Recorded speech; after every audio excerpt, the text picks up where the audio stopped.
À Greenpeace, on travaille dur pour protéger la planète. Parce qu'on y tient à notre planète, aux êtres humains et aux animaux qui y vivent, à sa biodiversité qui la rend exceptionnelle. Mais on fait tellement de choses différentes que parfois c'est un peu difficile de les expliquer simplement. Essayons. L'urgence, c'est le changement climatique et la perte de biodiversité.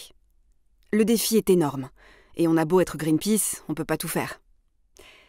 Donc, pour répondre à cette urgence, on a d'abord identifié 4 urgences très urgentes. Tout d'abord, protéger les océans et les forêts.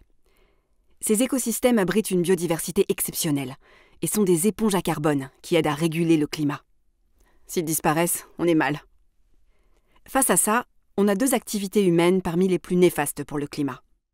La consommation d'énergie, comment on s'éclaire, on se chauffe, on se déplace, et la consommation de nourriture, quel choix on fait pour manger.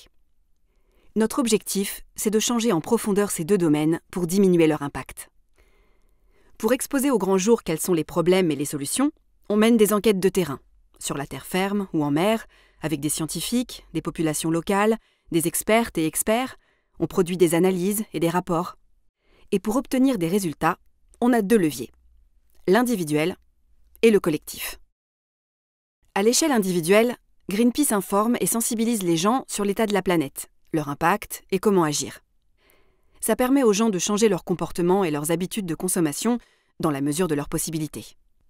Si les actions individuelles sont nécessaires, elles sont loin d'être suffisantes.